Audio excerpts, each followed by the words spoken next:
benefits. And for you, someone who, likes to stay informed, but maybe doesn't want to get totally bogged down in the weeds, we're going to try and unpack some potential game changers and just the ongoing talk around this really vital program. Exactly.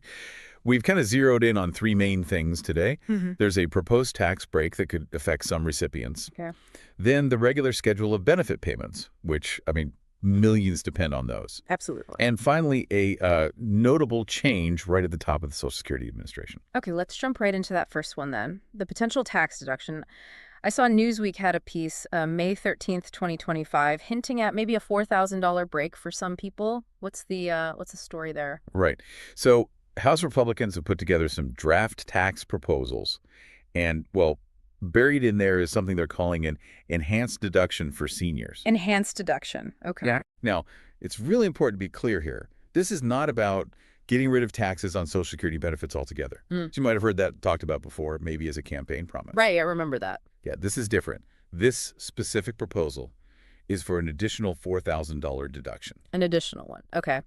And a deduction on what specifically? Like what income does that apply to? Good question. It would apply specifically to Social Security wages. So that's the income you earned while working, the stuff that was subject to Social Security taxes, Gotcha. Wages. And it's for people over 65. So if this actually passes, it could mean, well, a lower taxable income for seniors who qualify. Okay, but you said qualify. So I'm guessing it's not for everyone. Are there income limits? Absolutely. Yeah, this isn't a free-for-all. It's definitely a targeted measure. So this proposed $4,000 deduction, it actually starts to shrink, phase out, if your adjusted income goes above $75,000. 75 grand. Or $150,000 if you're filing a joint return. Double for joint filers. Makes sense. Right. And for every dollar you earn above those levels, the deduction gets cut by 4%. Okay, so it disappears pretty quickly if your income is much higher. Yeah, it does. And this whole thing is currently just slated for the tax years 2025 through 2028. So it's not permanent, at least not yet.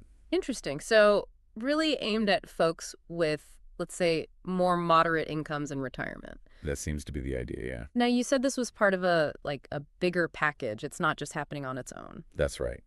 This enhanced deduction thing, it's just one piece of a much broader draft bill.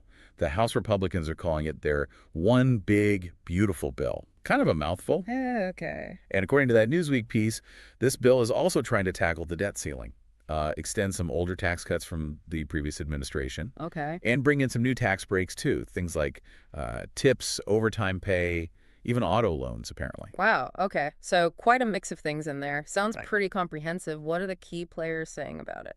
Well, you had House Speaker Mike Johnson. He was on social media saying this bill is all about delivering their America First agenda. Pretty standard stuff there. Right. And Kevin Hassett, remember him? He used to run the National Economic Council. Yeah, I remember the name. He suggested President Trump was, quote, very, very pleased with the bill. And he specifically mentioned the idea of no tax on Social Security. Even though this part is just a deduction. Exactly. Even though this proposal is a deduction, not, a total elimination. So it may be some messaging confusion there or just highlighting a broader goal. Interesting. And President Trump himself, did he weigh in? He did. He apparently urged fellow Republicans to really unify and get behind Representative Jason Smith. He's the chair of the House Ways and Means Committee, the one handling the bill. So definitely a push from the top leadership. What about the timing? It sounds like they're trying to move this thing fast. That seems to be the plan. Yeah, the House Republican leaders are reportedly hoping to get it passed in the House and sent over to the Senate by Memorial Day. That's ambitious. It is. Representative Smith even floated the idea of the president signing it around Independence Day. Wow. Okay. But, and this is a big but, we have to remember there's already some reported opposition from within the Republican Party in the House itself. So, it's definitely not a done deal or a simple path forward. Right. Hurdles still to clear. Definitely something we'll need to keep tracking. Okay, let's pivot now. Let's talk about something maybe more immediate for a lot of listeners. The actual Social Security payments. Sure. Newsweek also had an article, May 12th, 2025, just detailing the regular payment schedule. Why is it so important to, keep highlighting these regular dates? It seems straightforward, but... Well, yeah, it might seem basic, but as that article points out, Social Security is just such a fundamental financial lifeline. I mean, for tens of millions of Americans. Yeah. And it's not just retirees. right? Yeah. It's survivors, people who've lost a spouse or a parent. It's individuals living with disabilities. Mm. For so many people, these monthly checks are really the bedrock of their financial security. That's a really good point. So what did the schedule look like for that particular week around May 12th when the article came out? Okay, so for that week, the payments were scheduled for Wednesday, May 14th. May 14th. And that specific payment goes to people whose birthday falls between the 1st and the 10th of any given month. Got it. Birthdays 1st to 10th, check goes out May 14th. Okay. The article also mentioned maximum potential benefits. Those numbers always catch my eye. They do, yeah. They show the upper limit. Yeah. So the absolute maximum monthly benefit someone could get right now, if they retire at their full retirement age, which is 67 for most people now, Right. is $4,018 a month. 4,018. Okay. But if someone decides to claim early, say at age 62, that maximum drops quite a bit, down to $2,831. Big difference. Huge difference. And then on the flip side, if you can wait and delay claiming until you hit age 70, that maximum payout potentially jumps up to $5,108 per month. Wow. Over 5,000. That really highlights how much that claiming decision matters, doesn't it? Oh, absolutely. And it's honestly one of the biggest financial choices most people will ever make. It can impact your income for decades. Yeah, no kidding. But it's really crucial. Like you said, these are the maximums. Most people aren't getting these amounts, right? Exactly right. Yeah, your actual benefit, it's all calculated based on your own lifetime earnings history, how much you paid into the system over the years. So what's a more typical number? Well, as of January 2025, Yeah. the average monthly retirement benefit was $1,976. Okay, just under 2,000. That gives a much more realistic picture for most folks. Definitely. It's a helpful benchmark. Now, the article also brought up the cost of living adjustment, the KLA. Can you just quickly explain what that is and, why it's so important for beneficiaries? Sure. So the KLA, it's basically an annual adjustment to Social Security benefits. Its whole purpose is to help those benefits keep up with inflation, with the rising cost of, well, everything. Right, so your money doesn't lose value over time. Precisely. It's designed to protect the purchasing power of the benefits, so retirees and others don't see their standard of living just sort of erode because prices are going up. Makes sense.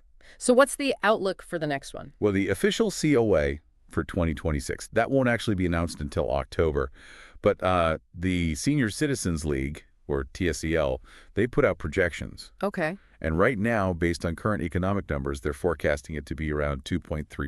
2.3%, okay. And I think I saw something about potential headwinds for that. Concerns about tariffs maybe impacting it? Yeah, that's right. Shannon Benton, she's the executive director over at TSCL. She raised some concerns about the potential impact of widespread tariffs, like those proposed by President Trump. So, Her point was basically that these tariffs could end up making a lot of essential things more expensive for seniors. Things like prescription drugs, medical equipment, even food and car insurance. so the tariffs cause prices to go up. Right, potentially driving up overall inflation, which could then eat into the value benefits, even with the CAO. So while the CFA tries to help with rising costs, you'd have other policies kind of working against that inadvertently. It gets complicated. Definitely shows how all these economic pieces are connected. What about the other payment dates for May that the article mentioned, just to round that out? Sure. So besides the May 14th one for the 1st to 10th birthdays, there were 2 more Wednesday payments scheduled in May. May 21st was for people born between the 11th and 20th of the month. Okay, 11th to 20th. And May 28th was for birthdays falling between the 21st and the 31st. 21st to 31st. Got it. And one more date, the Supplemental Security Income, or SSI, payments for June. Those were actually scheduled to go out a bit early on Friday, May 30th. Okay, good to have those dates clear. Right, so our final topic today revolves around a leadership change at the Social Security Administration itself. There's a report on PYMNTS.com, I think, back in December 2024. What was that about? That's right. Yeah, according to that report, then President-elect Donald Trump had chosen Frank Bisignano to head the Social Security Administration. Frank Bisignano. And he's the CEO of Pfizer, of the financial tech company. Correct. He's the current CEO there. Huh. That's a pretty significant move, bringing someone straight from the private sector, from fintech, into that really key government agency role. What was Trump's reasoning, according to the report? Well, in the announcement, which was apparently on Truth Social, Trump called Bisignano a, quote, business leader with a tremendous track record of transforming large corporations. Okay, focusing on the business transformation angle. Yeah, and he said he believed Bizignano would be, quote, responsible to deliver on the agency's commitment to the American people for generations to come. So the emphasis was definitely on his business background and leadership skills. And what else do we know about Bizignano's background, besides Fiserv? Well, like you said, CEO of Fiserv since 2020. Before that, he was actually CEO of First Data. Ah, First Data. They got acquired by Fiserv, right. Exactly, back in 2019. And even before that, he held some pretty big leadership jobs at major financial institutions, places like JP Morgan Chase and uh, Citigroup. So, yeah, a long history in finance and corporate leadership. Okay. And the article mentioned his political leanings, too. It did, yeah. He's reportedly been a longtime supporter of the Republican Party. Yeah. Interesting note, he apparently backed other candidates during the 2016 primaries initially. Oh, But then he did contribute to Trump's reelection campaign later on in 2019. got it. And of course, throughout his campaign, Trump made promises about Social Security, didn't he, about protecting it? He absolutely did, made those commitments quite publicly. However, and the PYMNTS.com article pointed this out, some watchdog groups have raised flags.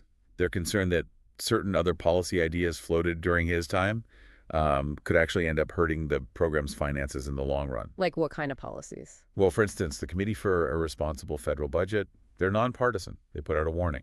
They suggested that a combination of things like potentially eliminating taxes on Social Security benefits altogether, Which we talked about earlier. right, and ending taxes on tips and overtime, imposing those widespread tariffs we mentioned, and maybe increasing deportations.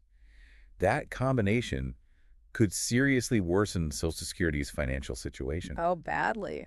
Their analysis suggested it could potentially lead to benefit cuts of almost a third down the line and push forward the date when the program's trust funds run out of money, accelerate its insolvency. Wow. So a stated goal of protecting it, but other policies might unintentionally undermine it. That's the concern raised, yeah. It really highlights that incredibly delicate balancing act involved in managing a program this huge and this important. You know, different policy choices can have really significant and sometimes unexpected knock-on effects. Absolutely. It underscores why you really need to look at the whole picture. Exactly. Consider all the angles, the potential ripple effects. Well, this has been really insightful, a good deep dive into some key moving parts around the Social Security right now. So just to quickly recap for everyone listening, we talked about that potential new tax deduction for some seniors that's being debated in the House. We covered the regular payment schedule and those pretty wide-ranging maximum benefit amounts depending on when you retire. Right, and the average being much lower. And the average, yes, good point. And then we looked at the appointment of Frank Bizignano, the Fiserv CEO, to lead the Social Security Administration and some of the potential questions and implications surrounding that move and other related policies. That sums it up well. These are definitely complex issues, lots of interconnected pieces, like we said, and it just really underlines why it's so important for you, the listener, to stay informed as these talks and potential changes keep developing. Absolutely. And maybe on that note, here's just a final thought for you to take away and mull over. When you consider these potential tax adjustments, the shifts in leadership, the ongoing financial pressures, what do you think are the most critical factors for individuals, for you, to weigh when you're planning your own financial future and thinking about how much you might rely on Social Security down the road? Yeah, that's the big question, isn't it? Definitely something to think about as we all watch how these things unfold. Welcome to Financial Area. Today, we're doing a deep dive into some, well, pretty significant shifts happening with Social Security. We're drawing from a few recent reports. And for you, someone who, likes to stay informed, but maybe doesn't want to get totally bogged down in the weeds, we're going to try and unpack some potential game changers and just the ongoing talk around this really vital program. Exactly. We've kind of zeroed in on three main things today. There's a proposed tax break that could affect some recipients. Okay. Then the regular schedule of benefit payments, which, millions depend on those. Absolutely. And finally, a notable change right at the top of the Social Security Administration. Okay, let's jump right into that first one then. The potential tax deduction. I saw Newsweek had a piece, May 13th, 2025, hinting at maybe a $4,000 break for some people. What's the story there? Right. So House Republicans have put together some draft tax proposals. And, well, buried in there is something they're calling an enhanced deduction